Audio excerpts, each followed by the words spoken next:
Hey y'all, what is going on? This is Jesse Boast from the 19th hole. Got the next main tournament here for you all today. This is the Ventura Open Tournament, which will start on Monday, April 13th, which is the following Monday, which is the day after Easter. I know everybody is kind of ramping up for the mini tournament starting tomorrow. But this is the next main tournament, which is sometimes, one of those things that's easy to kind of forget about when you got a mini tournament, is still preparing yourself for the next main tournament. So all the same rules apply in the main tournament as normal. You have qualifications on 3 days, Monday, Tuesday, Wednesday. You can either choose to practice during that time or qualify any of those days. Once you qualify, then you wait until the opening round, which takes place on Thursday and Friday. It's 18 holes. You got 2 days to play 18 holes compared to the qualification round, which you have 1 day to play 9 holes. If you finish in the top 50% of your bracket in the opening round, then you get to play in the weekend round, which takes place Saturday and Sunday. Again, 18 holes. You get 2 days to complete that round. The way this works is you have 4 divisions of play that you can play in. You got the rookie, and then below, as you can see, are the prizes for first place in the rookie division. You have the pro division here. You have the expert, and then you have the masters division. Each division, when you actually win a hole during the tournament, you get different types of chests. So if you win a hole during the rookie, you get Tour 3. If you win the hole during the pro, you get Tour 6. If you win during expert, you get Tour 9. And then in the masters division, you get Tour 12 chests for winning holes during the tournament. Just like if you'd win the hole in tour play, you get rewarded with a chest. These are the rules for each division. As you can see, the rookie plays from the first tee, the pro and expert play from the second tee, and the masters division plays from the third tee. The wind speed does increase depending on what division you play in, as does the extra needle speed, with a needle speed of 50 extra % in the masters division. The hidden spin only affects the expert and masters, which just means you don't get to see the person making adjustments for their spin on their guide or their ball guide. In the rookie and the pro, you still get to see those adjustments, so that rule does not affect you.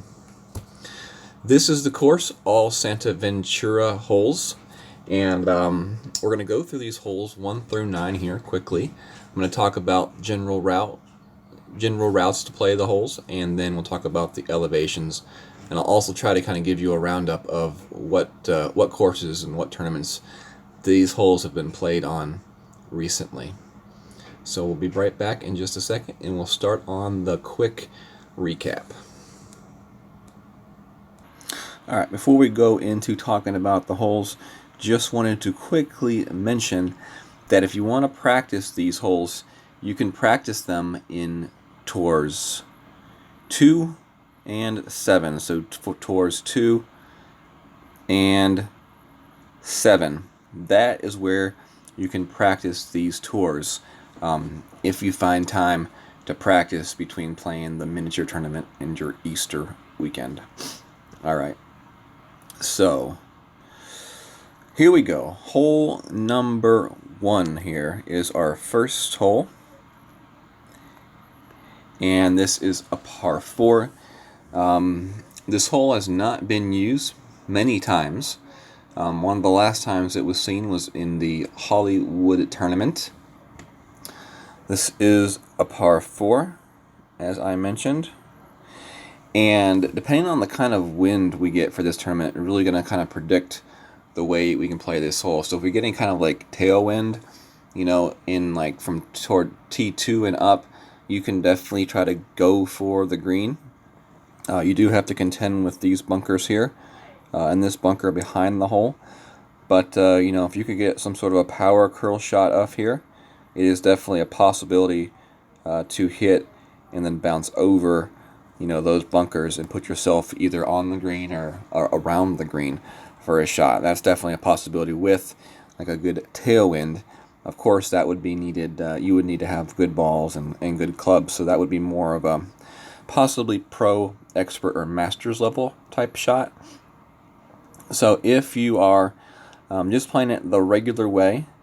The normal way to play the hole is just to try to land your shot somewhere in here, and then roll it up into this area of the fairway. And then from there, you can just play a straight little, either wedge or a min iron shot to the hole. The drive, the elevation for the drive is plus 10%, and the elevation for the second shot is 0%. This is an older course, so you're going to notice that most of the elevations on this course are very minimal, because this is generally a very flat course to play on, just so you all are aware of that moving forward. Alright, so we'll move on to our next hole. This is hole 2, and it's a par 3.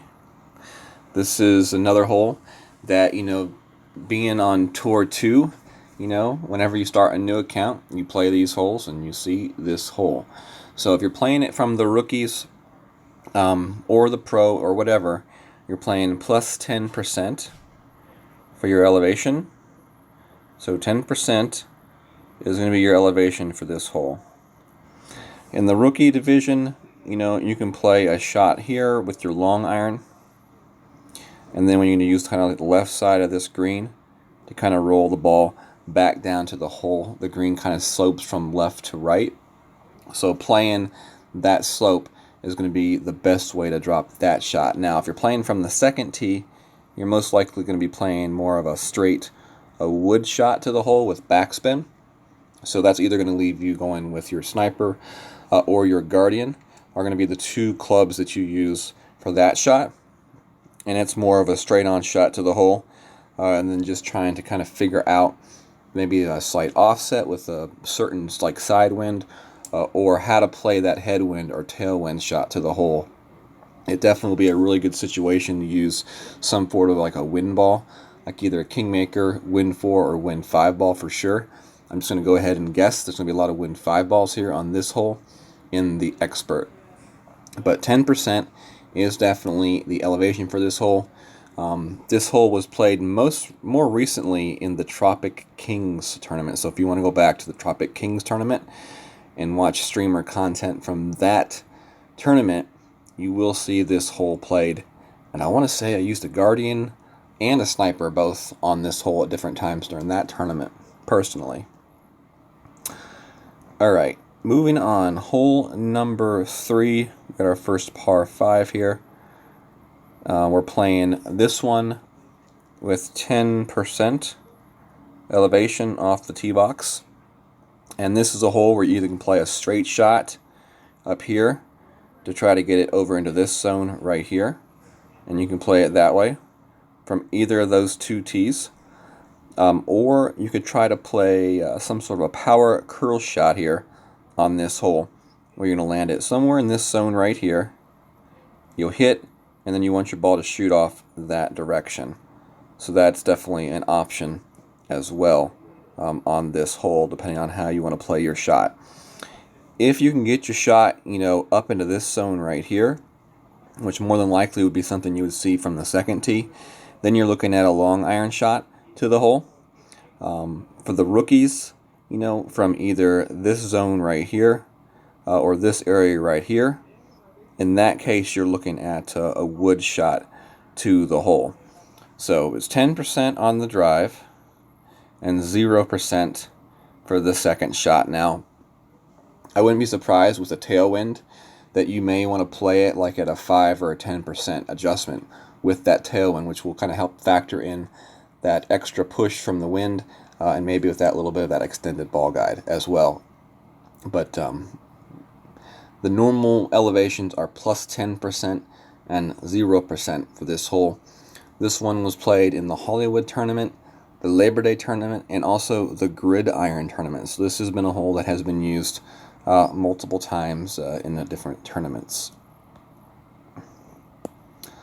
Hole number 4. Par 3. Another hole that's been used quite a few times in tournaments.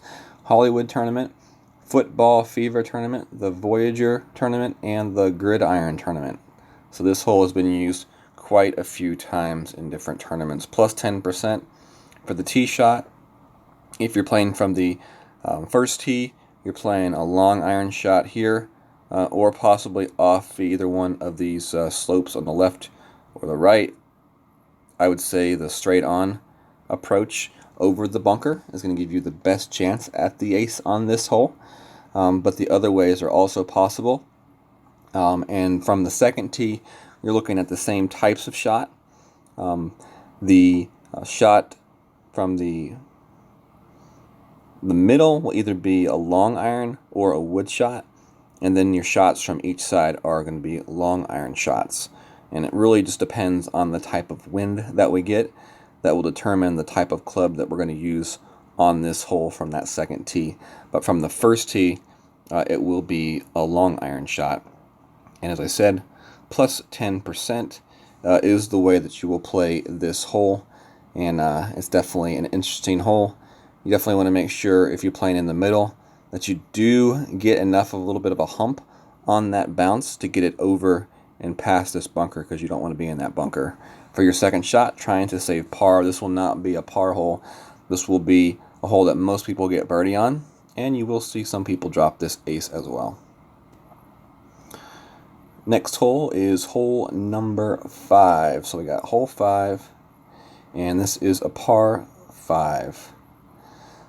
This one is plus 10% off the tee box. And most of the time, people will be bouncing their shot off this little area right here, over, bounce it again here, and then up the fairway, generally somewhere in that zone. From there, you'll play your second shot at 0%, and it's going to be a wood shot. It's going to be a very tough wood shot, not as far as tough like getting it to the green, but getting it to a position where you actually have a chance to make the shot, because it's one of those shots that's going to come in with a long roll, and you really just want to try to get lucky, to a certain extent, to drop it into the hole, especially from the first tee. The first tee, you will see some people struggling on this hole. This is definitely a hole that you're going to bring your big dog and just try to get it to the green. That's going to be like your main goal, is just get it to the green and get that eagle. Now, if you're playing it from the second tee, and you get a wind, best case scenario is we get some sort of a tailwind or a slight, side tailwind, where we can actually land that shot, up here past the water. And then with the backspin and left spin, you kind of want to work that shot over here to the left side and up the fairway into that zone right there. What will happen is, if you get to this area right here, it's going to give you the opportunity to play with your sniper or another wood club with a good ball guide, and actually make a shot at the hole where you land it here, and then you actually can use that ball guide on that sniper to hopefully give you a little bit better of a chance to drop the albatross. So if we get that type of a scenario where we can fly that water in the off the tee box, then we will have a legitimate chance at trying to put ourselves in position for that shot with the sniper to hopefully get that drop to the hole. All right, next hole is hole number 6.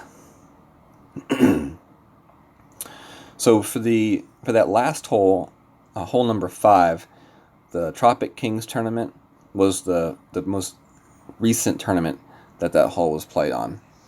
For this hole, hole number 6, the Tropic Kings tournament and the Gridiron tournament and the Voyager tournament were the most recent tournaments that this hole was used on.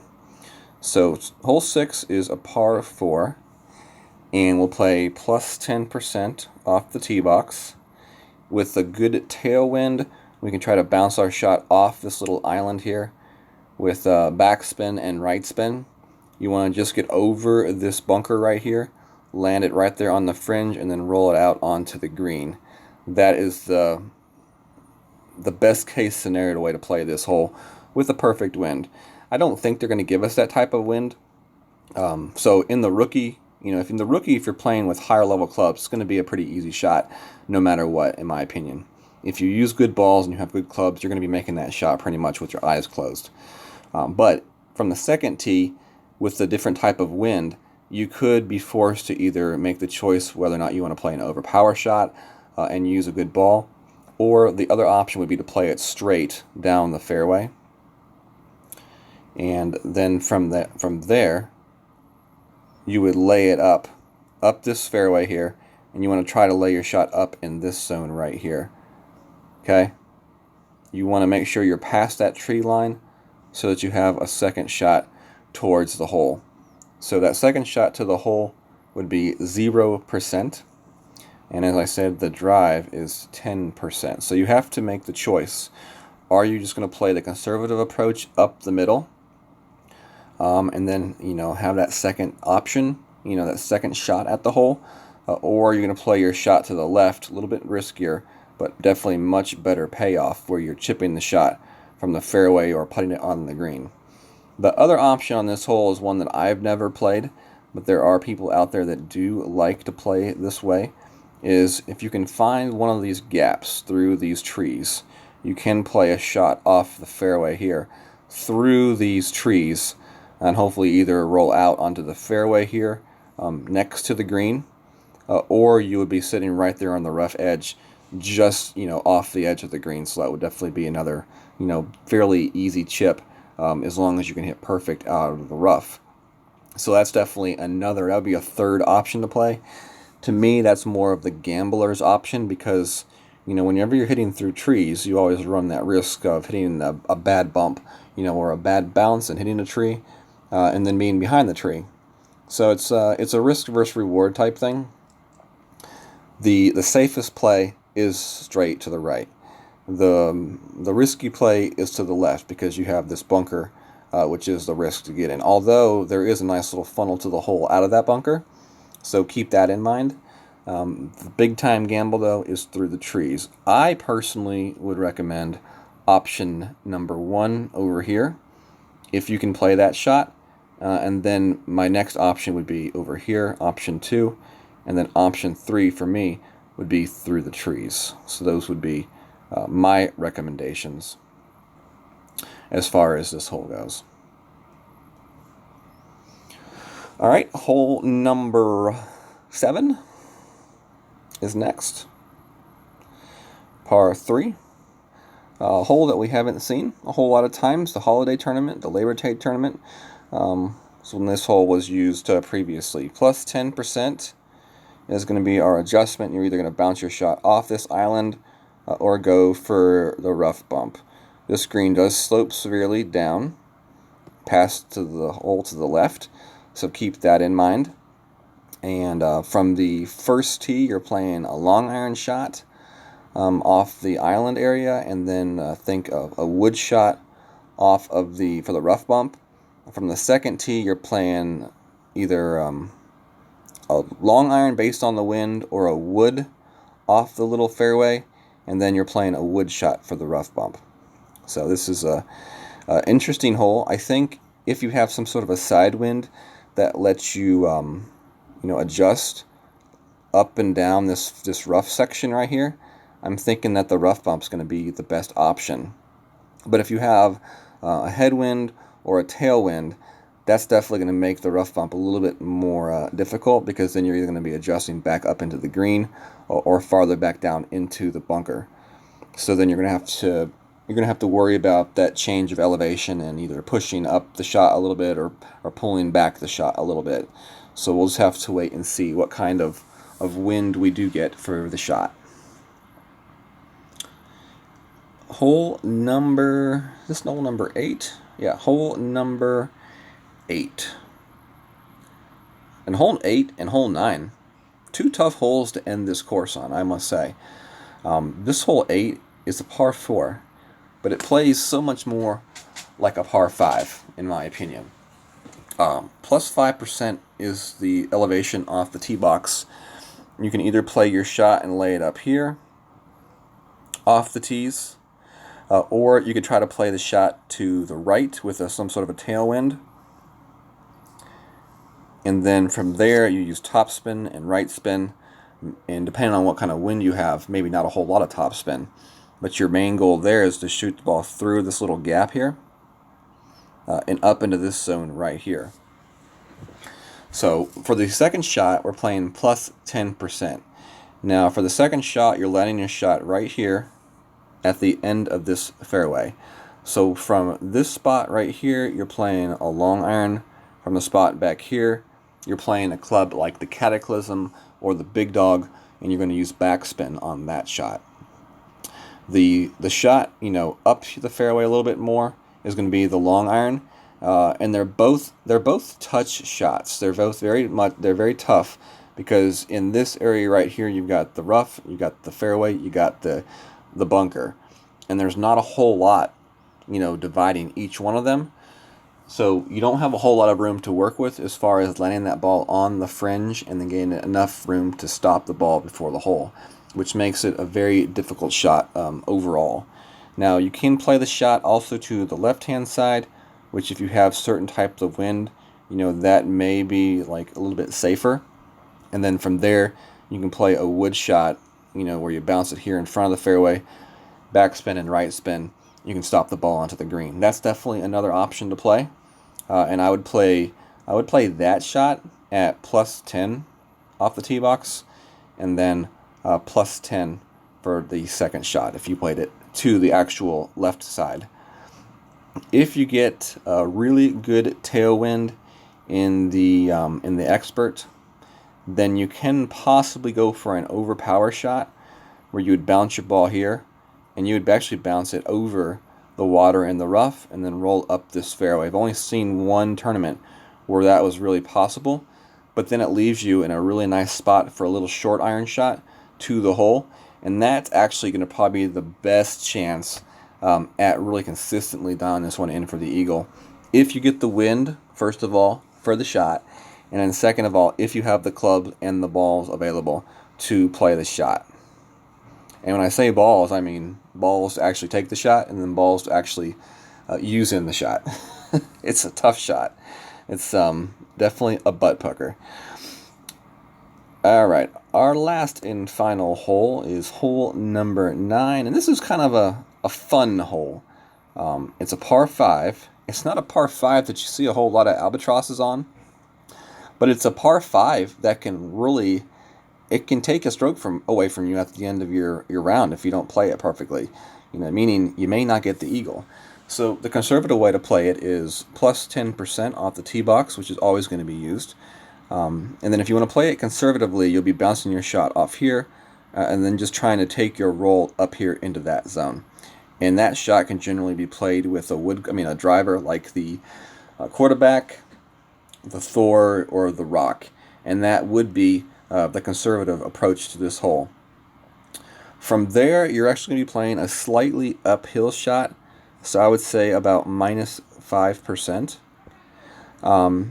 It's a tough shot, and it makes being to the left-hand side of this fairway all the more important to me, honestly, because your shot's going to go up around these trees. You're going to hit this fairway, and then you want to use just the right amount of either topspin or a little bit of backspin to bounce it over the rough, hit the fairway, and not have too much speed where you roll through the green.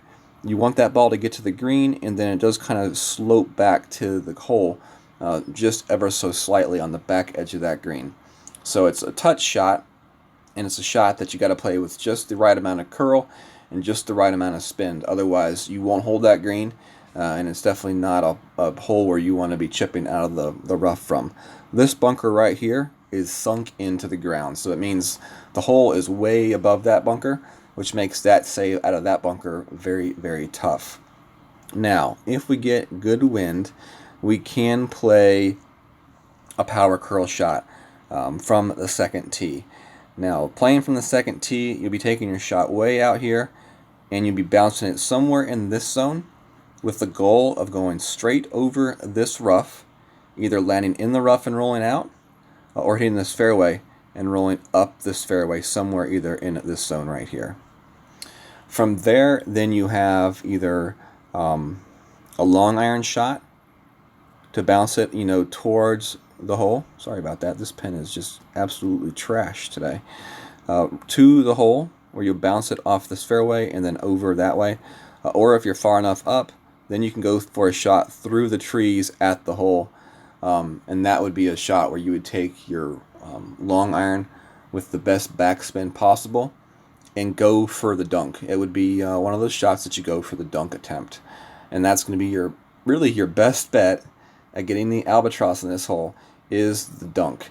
It's not a hole that you're going to see a whole lot of albatrosses on, and if you do, I guarantee you, you will be one of the very few in your bracket, if not the only in your bracket, to get the albatross on this hole. It is an ultra tough hole to finish up the tournament on, and for that, I actually kind of like that. So plus 10% from the tee box, minus 5% for this second shot from back here.